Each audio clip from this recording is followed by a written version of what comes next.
I'm sat down today with Olympic champion Rodrigo Pessoa. Rodrigo, you are 7 times Olympian. You've been to 7 Olympics. Um, World Cup winner 3 times over. Multiple Pan American Games medals. Over 70 Grand Prix wins, and the list goes on, right? What do you feel has contributed to this consistent success? Well, first I've had a big advantage, in the start of my career, that my father was a professional, and I was able to benefit already from a whole structure that was there right from the beginning. I turned professional very young. I was 17 years old when I signed my first contract with Moët Chandon, and so the start. It started very quick, but mostly, I was able to benefit from all of the structure and obviously from the experience from my dad, which was incredibly valuable. So I think it was a big opportunity for me. But on the other side, I was able to take advantage of all this opportunity and make it the best way I could. And I was very fortunate to have the backing of a sponsor and of great owners already from the beginning. And and that was like over 30 years ago. So I mean, all along the way I've been really blessed of having a lot of great people behind me, because my success is the success of a lot of people that we don't often see, that are behind the curtains. So in our sport we get most of the recognition. The horse gets a little bit, but there's a lot of people behind the scenes that do a lot for us. Now, you mentioned obviously your father being a big influence, of course. How do you deal with that pressure? I mean, I've spoken to riders who also had famous parents and actually struggle with that pressure. How was that for you? Yeah, it's not easy. It was not easy. When you're a 13, 14 and 15-year-old, you're riding as a pony rider and junior, and you're in the warm-up, and when you go to the ring, you look back and all these people are walking behind you to go and watch you. Exactly. And when you're like 10, 11, 12, 13, it's very impressive. Yeah. It's difficult to deal with, but on the other side, it also forms you. It forms your character. It toughens you up. And when the people are not really fair, the judgment of the people is not often fair, because they say, oh, it didn't go well. It should go well because it's the son of Nelson Pessoa, but he's 12 years old. It doesn't matter who you're the son of. You don't have the experience. You don't know. You make mistakes. Yeah. And the judgment of the people is very often very harsh, unfair. But again, it builds you up as a young man, and you have to deal with it, because that pressure only gets bigger and bigger as you go, because the challenges are bigger and more people. Then when you ride in Aachen, there's 50,000 people that are watching and judging. So I would say that for a young kid it's not easy, but it's the reality. It's what it is, and some people can deal with it and some people can't. Yeah, you said it toughened you up, but it was tough as a young kid. How can you walk us through the process of actually learning to deal with that pressure? I don't really remember. I remember that it's tough. I remember that you have to be able to, at one point, block this noise off and be like, this is what I'm supposed to do. I've trained. I've practiced. I'm going to do my job. I have to try to execute the best way I can. Doesn't matter what all the people are watching and looking and saying. Yeah. But that's what I think you learn as time goes by, you learn how to block that exterior noise. Yeah. And for me, I remember very clearly, I was 18 years old, I was in a show in France, and I was sitting having a crepe, pancake, in a show in Franconville. It was my first international show as a senior. I was 17 years old. I was going to turn 18. And I'm sitting beside two couples. And I have a baseball cap and sunglasses, and I'm in jeans, so they didn't recognize me. And they're talking about me. I'm sitting right next to them, but I don't say anything. And one couple is saying, you know, how difficult it must be, the son of someone famous and whatever. And the other couple is saying, oh, it should be easy because father is famous and they have the horses and they have everything. And they're going back and forth about, you know, why it's easy and why it's not easy. And that was, for me, as a 17-year-old, a realistic check of that's what my life is going to be now. It's people behind my back are going to say what I do well or I not do well, and be very critical of what I do. And I realized then that that's my future. If I want to do this business, this is my future. Yeah. And for me, it was a turning point in being able to block the noise and go forward and not worry about what the people are saying. Yeah. So actually, those people, I don't know who they are, but they did me a very big favor, because that's when I understood, that's when I passed from being a kid to an adult, and being judged as an adult and not a kid anymore. Yeah. That's a powerful anecdote, and this is something often that obviously I talk to clients about, you know, how do we cope with the outside world and people judging? And to me, what I'm hearing is it is purely a reflection of what those people think about the world. It says fairly little about you. Yeah, because they don't know me. They don't know. And that's what I said. It's most of the time it's unjust because they don't know. They don't know the many thousands of hours that we put in. They think, oh, because he's the son of Ludo Philippart, or he's the son of Eric van der Vleuten, that, you know, is just easy. Exactly. But they have done just as many hours as anybody else, maybe more hours, because of the experience of our parents. They know what it requires to make it to the top. So we've practiced often more than a lot of the people, because they know what it is, and certainly we have a certain talent, but we've done as many hours as anybody. And that's why I say the judgment of the people is not often fair. It's unjust, but you know, that's what it is.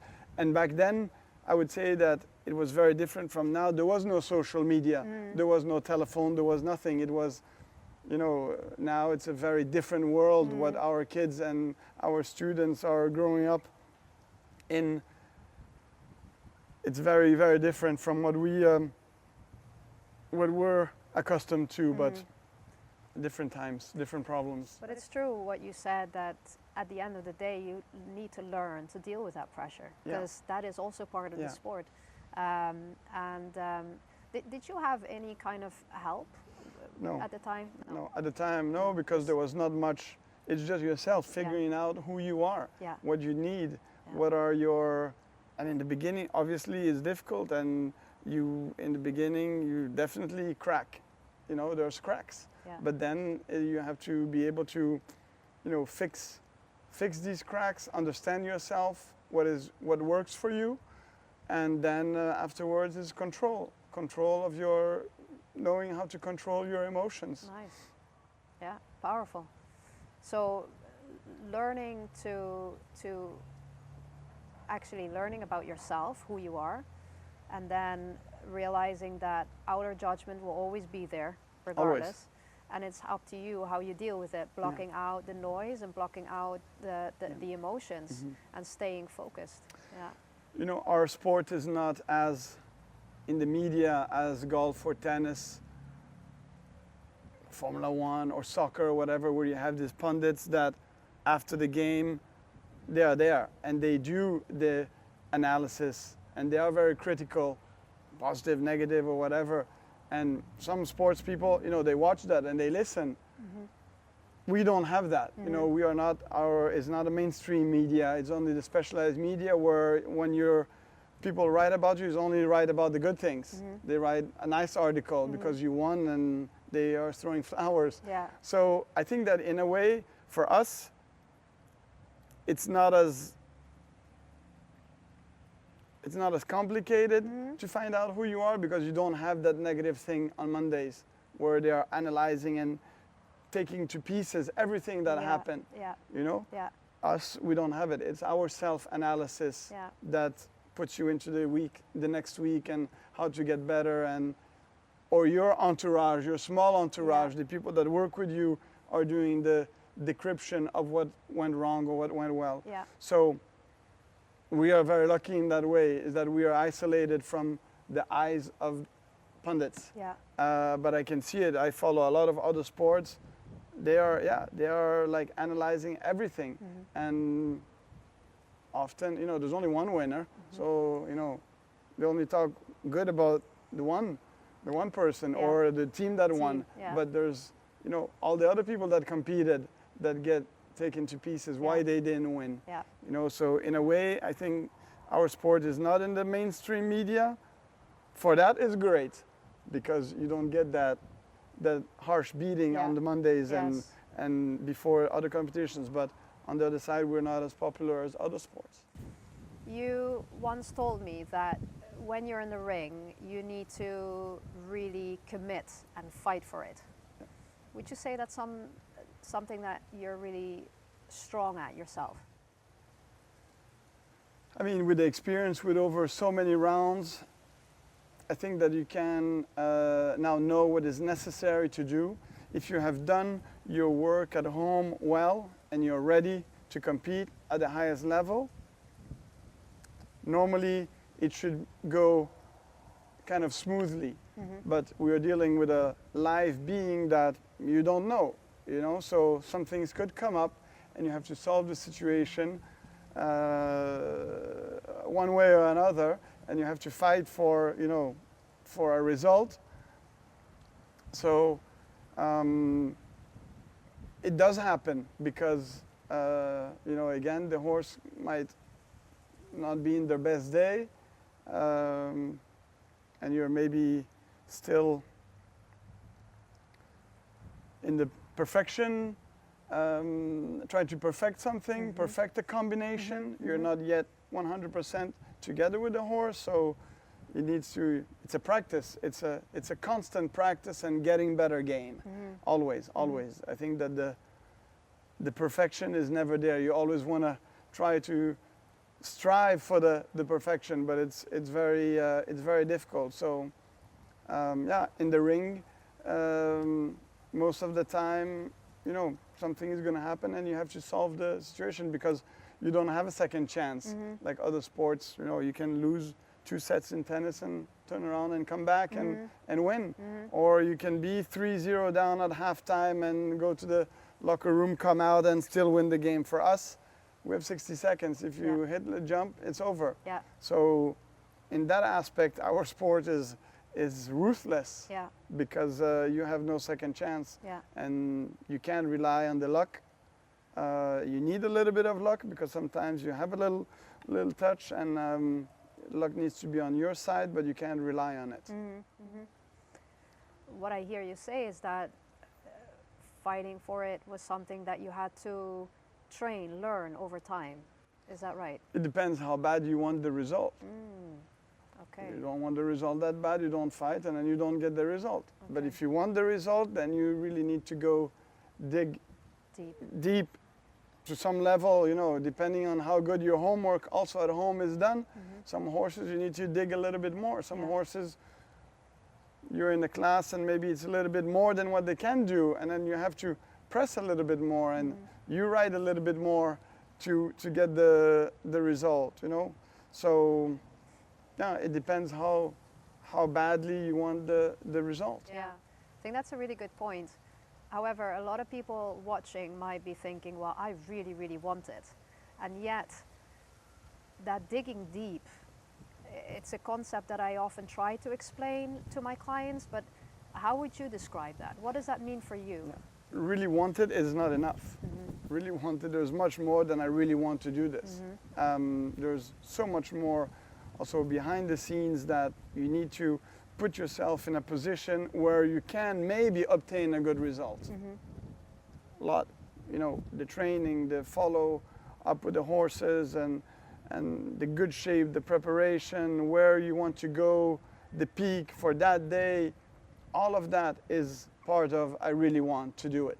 And then afterwards, when you are on the day of the competition, then it's like, okay, this is it. I've done, if you've done everything well, you're putting yourself in a position to maybe get a good result. And then everything has to work out. Right. So just to want it is not enough. There's No. a lot of pieces that need to come also before you can achieve. Yeah.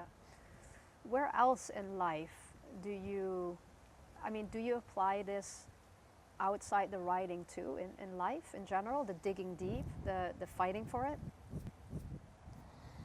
I mean, life is a constant struggle, no? It's, you know, you're trying to, you know, move forward, do well, be a good citizen.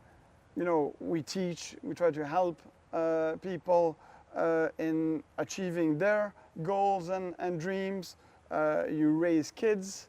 You want to also give them the best chance at life as possible. You know, living in today's world is not easy.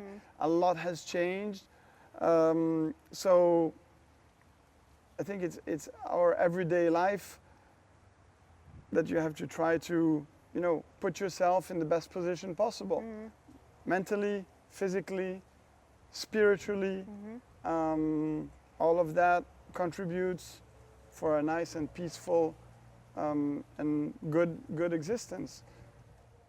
Tell me more about how do you, I still want more specifics, how do you do this on a mental, spiritual level? Like, what does that look like? I think when you're after a certain age, you know, things change, your perspective changes. When you're 20, you're only thinking about, you know, the success and trying to win. And then as you grow older, the priorities shift a little bit, it changes. You get, you know, you start a family and you have kids, and that becomes the most important thing. And your sport and your business is the second thing. And third thing, the competition. So things are in it's a constant evolution, and your priorities definitely change. But to, you know, to have good success, you need to have a good balance. The balance, you know, at home, the family, with the people that you're working with, you know, all of that contributes into the success. So if you have an unbalance somewhere, it's difficult to achieve. You need to be, it can't be perfect everywhere, but you need a good balance between all the parts that are required in order to achieve your success. Okay. Now, talking about that balance and in particular, you know, when we experience setbacks, for example, how do you deal with that? Yeah. Setbacks are very important. They are part of the process of doing well. It's inevitable in anything that you do that you're going to have setbacks. I've had my share, smaller ones, bigger ones, huge ones, and those setbacks make you understand what you need, what it takes to win. When you win, you understand, you know, why the setbacks are important, because it's not always like that. It's a bumpy road. You have to try to, you know, slow down on the bumps so it doesn't like disturb too much. But the setbacks are inevitable. We deal with the live being, so it's like that. And for me, the setbacks a couple of them have been really hard and brutal, but also it has built my character, my personality, and it has made me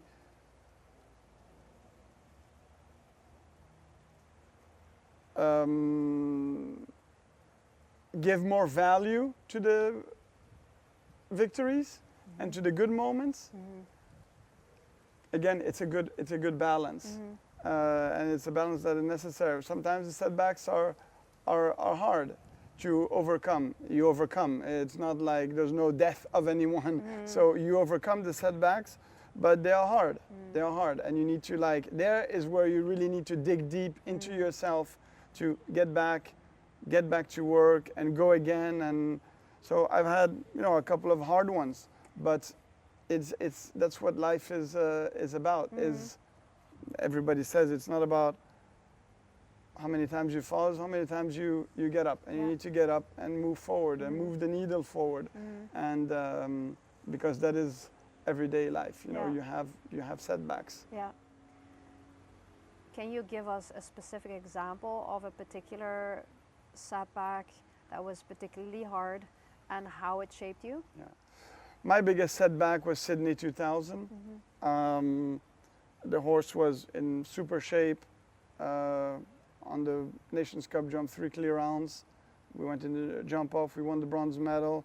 He had come from great years, just winning the 3rd World Cup final, and individual clear in the morning. All was on track. He was the hot favorite. We were the hot favorites. Everything was on track to, this was supposed to happen. And then, he stopped 3 times for reasons that we can't really, until today, we don't know. In the Olympic Games, in the final, when you're the favorite, there's not 50,000 people watching, it's much more. There were 300,000 people, 300 million people watching back home on TV. Brazil had not won a gold medal in the Olympics. It was the last possibility, the last chance. No way. So even if it's these are things that you think about. Yeah. That day I was thinking about that. The pressure was very, very big. I don't think that what happened was an excess of pressure, because I felt okay, and I really have no explanation for what happened. But that setback in that setting is so brutal. It's so hard because you get eliminated. It's not like, oh, you had 1 down and the last jump down, that's too bad. And it's 3 stops, 3 refusals.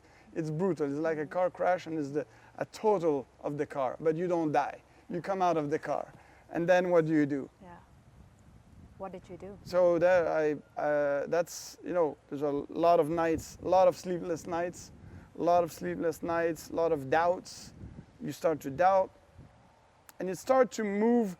Okay, when I came to the conclusion that I didn't do anything wrong, it was not a mistake that I did, it was just something that happened, it was just a fluke, it was just maybe not meant to happen, and you got to go on. Or you give up riding, or you keep going and keep moving forward. And the horse went back, and he got back to winning again, and then 4 years later, we are back at it. Yeah. So that was the biggest setback for me mentally to be able to come back from, because of the exposure. It was on the Olympic Games, the biggest exposure. Yeah. And but yeah, like I said, it's setbacks that are necessary. It's a make it or break it, this one. That one especially was a make it or break it. Yeah. So Yeah. luckily I found the tools to be able to, get back to work and compete with the horse and get success again, and be able to turn it around. But some people don't recover from setbacks. Yeah. Is there anything in particular that you do to recover, or is it just going on? Yeah, it's just going on. Yeah. You got to go on. Yeah. You got to pick yourself up and go on and get back to work. And again, it depends how much you want it. I thought that I was not finished. I cannot stop like this. Yeah. This is not the end for me. Yeah. And I said, no, I'm going on. I'm going on with this. So you went on, and then 4 years later in Athens, right? Obviously, a great result. Yeah. Do you think that had to do with what happened 4 years before? I mean, you certainly, there cannot be a bigger setback than that for me. So everything that happened afterwards that was not positive was nothing compared to what had happened in Sydney. Nothing can compare to that. Yeah. So when I had one down and I had a bad weekend, it was, yeah, doesn't matter. Let's go move on to the next week, Yeah, right? yeah. To the next Sunday. There's always the next Sunday. Yeah. So obviously your skin becomes much thicker to controversy and to, you know, things that don't go your way. When you go all the way down like that, Yeah. afterwards, when you're here and you go a little bit down, it's no problem. You can come right back up Yeah. because you've been to the bottom. That's the bottom, absolute bottom. Yeah. So yeah, I think that it was. I don't wish that upon anyone, but if it has to happen, it's for the better. Yeah. I think. It just depends how you deal with it and what meaning you give the Yeah. experience, right? You need the support. You need support. Your family, your friends, your close friends. You know, the support of your team. Again, your entourage is always very important in these moments more than ever. You know, when everything goes well, there's a lot of people. Everybody's around. Yeah. Everybody wants 5 minutes. Yeah. Everybody wants everything. But when it doesn't go well, there's way less people around you. Yeah. You're not that appealing anymore. Yes. But that is human nature. Yeah. It's okay. But yeah, you have to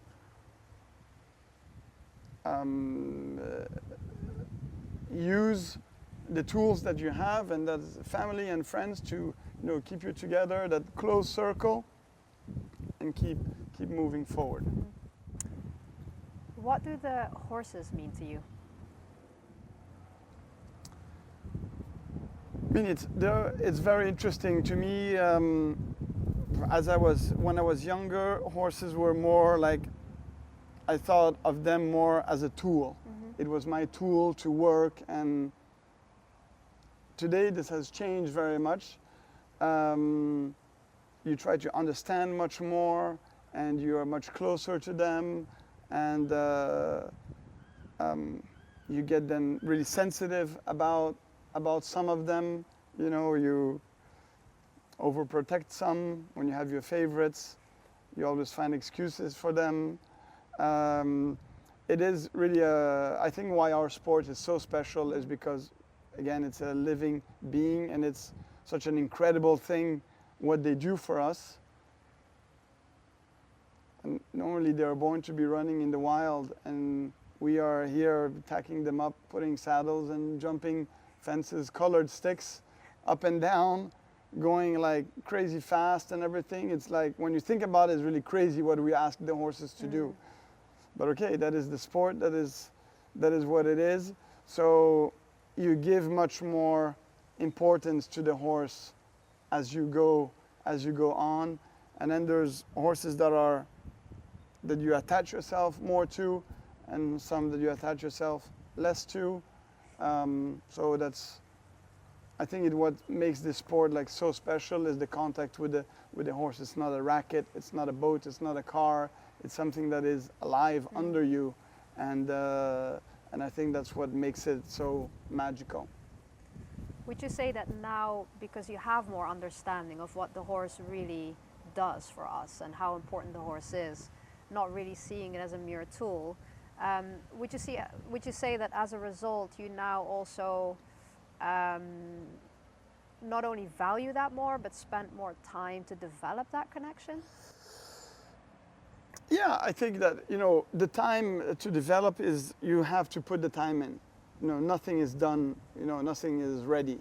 You have to put the time in, you have to develop, and it takes 6 months, a year, 2 years, 3 years, depending how early you start, but you have to put in the time. It requires a lot of patience, because it's not someone that you can have a conversation with and explain, and, you know, this is what we have to do and this is how we're going to get there. So with them, it's just feel. It's a lot of feel, it's a lot of touching, it's a lot of like doing again, repetition, and one time, two times, 10 times, 100 times, days, weeks, years. So the patience, you need to have the patience. If you're impatient, it's not a good sport for someone that's impatient. Yeah. It is no chance, because the horses, they need to understand what you want from them, understand your signals, and of course some are smarter than others. They understand faster, but some are a little bit more hard-headed. They're like kids, basically. Some are a little bit more hard-headed and they need more explanation, but some really get it, and then it's okay. Yeah. So it's very interesting. I think that it's a really a very strong psychological. You need to have a really strong psychological approach to it, to the sport, because it's a lot of convincing and explaining that you have to do with someone that is not talking back to you, with someone that is just sending you back signals of of what they feel and everything. So I think that's why also the sport is super unique. Now, you've had a short period where you had a different role, where you were chef d'équipe for Team Ireland between 2017 and 19. I'm very curious there. First of all, how did you approach that role? How did you prepare? And then what was your vision for the team and being a team leader? So it's a moment in my life that I needed some time off at the end of 2016. Not being able to be part of the Olympics in Brazil was very hard for me. It was a setback. Actually, it was a human setback, because it didn't involve going to a championship and not doing well, but not even being able to participate. So it was very hard for me as a human. And I thought, I need some time off, and the coincidence of this happening, and then the job opening, and talking to one or two of the Irish riders that said, "Oh, come on, you should do it and do this project with us and whatever," and then going through all the, the preparation and starting, getting hired and starting in January. Was a very, very, we say in French, enrichissante. It was very interesting, the human aspect of it. I thought it was really interesting, because you have to manage more people, and you have to manage egos and manage characters, and it was definitely interesting. And then we had a goal with a clear objective, was to qualify for the Olympic Games. That was, when they hired me, they said, that's what we want you to do, qualify for the Olympic Games 2020. So that was the focus. That was the end of the tunnel. And in between, how we got there was interesting. We started very well in 2017, winning the Europeans. They had not won a medal in 15 years. And that was a good start, but then 18 we had a bad championship in the WEG. We just missed out on the qualification, and then 19 we went to Rotterdam. We missed out on the qualification again. It was tense. It was tense, and then we had a last chance in Barcelona, our joker, and we got a qualification there. So obviously there was a huge relief, because we had achieved our objective, and when you're in life, put objectives, you try to achieve them, and when you achieve, it's like the sensation is fantastic. It was not, I didn't win, but making that group win and qualifying the country, that was the task that I was given by the federation, and that was really a great feeling. And knowing that I was part of the success, but it was not just me, it was everybody that was involved. It was really nice. And for me, I say, technically, they're all good riders. Most of them were good riders. There was not much technically that, I didn't bring much technically, but the human side of it was super interesting for me.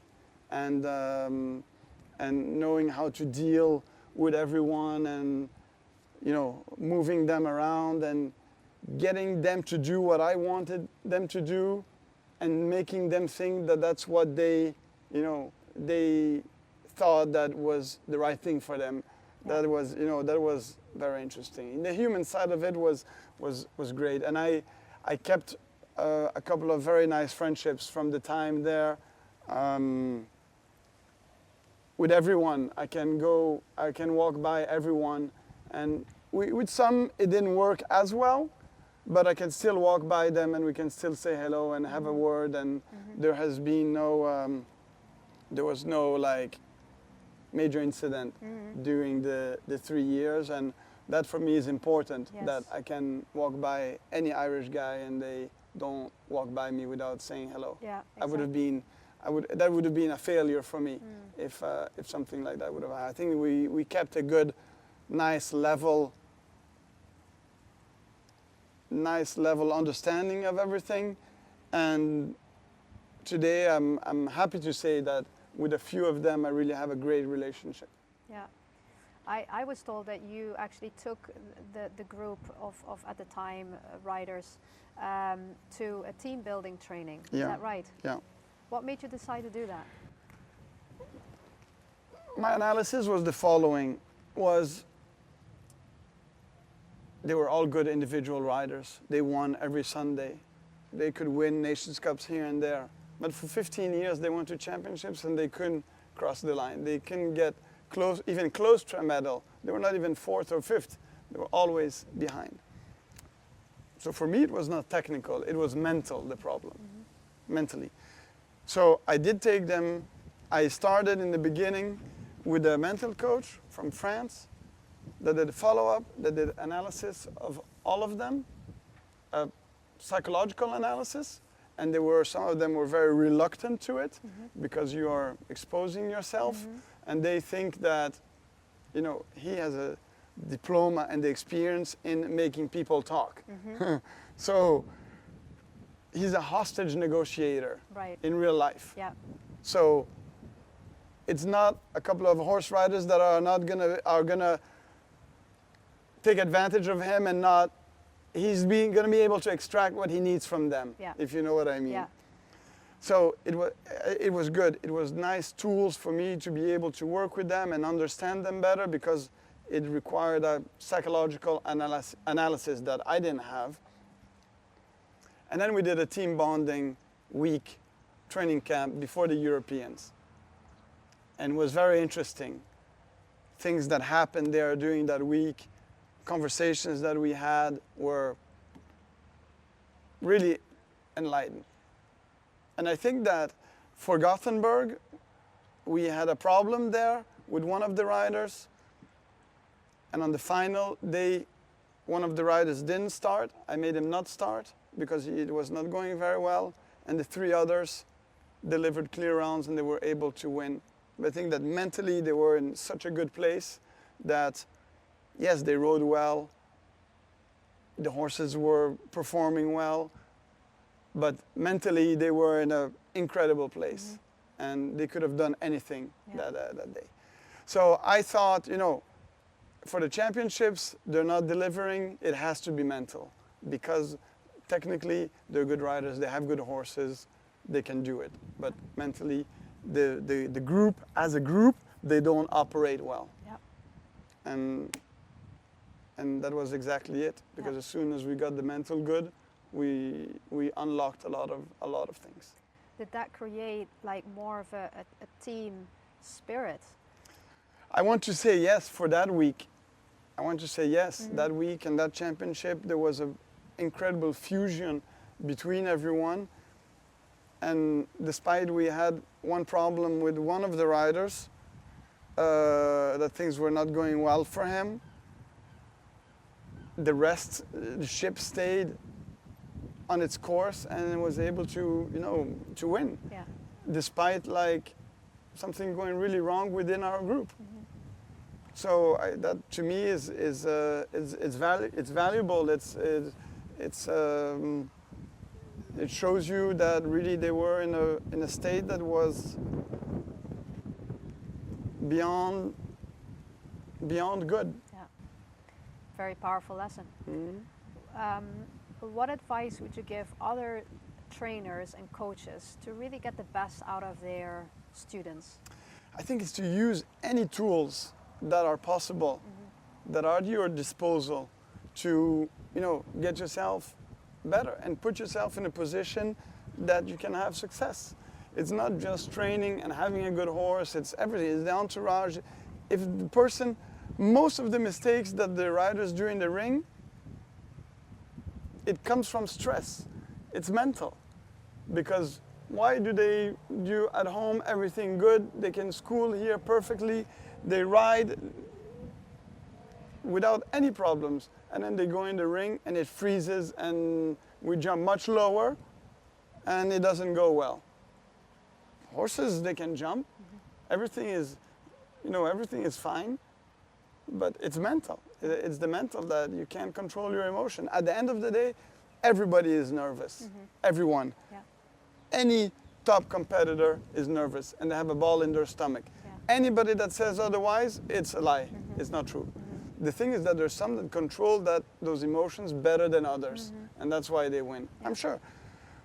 If you do a little warm-up class and whatever, Henrik van Eckermann is not nervous. He can ride with his eyes closed. But in the Grand Prix when he's riding King Edward, I'm sure that he's nervous because he wants to do well, but there's also the people, the expectation is big, number one in the world, the best and whatever. For sure, he's nervous, but he can control his nerves and that doesn't affect his performance. So I think that, anything that you can do to have you have a good performance, whatever that is, you have to do it. Why not? Yeah. Why not? Great conclusion. Something that I obviously align with. Yeah. Thank you so Yeah. much. Really appreciate your No, time. welcome. It Thank was a you. pleasure. I want to give you a little gift. Yeah. Here's my book. Okay, great. I hope you enjoy it. Yeah, definitely. Some more, this is where it all started. I started interviewing 14 of the top riders, and I learned so much. I Yeah. enjoyed it so much, and I was blown away with the answers I got from the riders. And I thought, actually it would be really powerful if we do this on camera, that riders can actually see it directly and hear it from you. Yeah. So that's why I continued. No, great. Very good. I think it's something that people are underestimate. It's present in every other sport. Why not us? Yeah. And why not us? What do we have more? Just because the real athlete in our sport is the horse? We It need. still comes down to It's me, exactly. right? You're the Yeah. one that's giving the commands. That's So it. if the commands are scrambled, the signals are scrambled, it's going to be scrambled. Yeah, that's it. So, Absolutely. yeah. Totally. Can we still take a few pictures? Yeah, of course.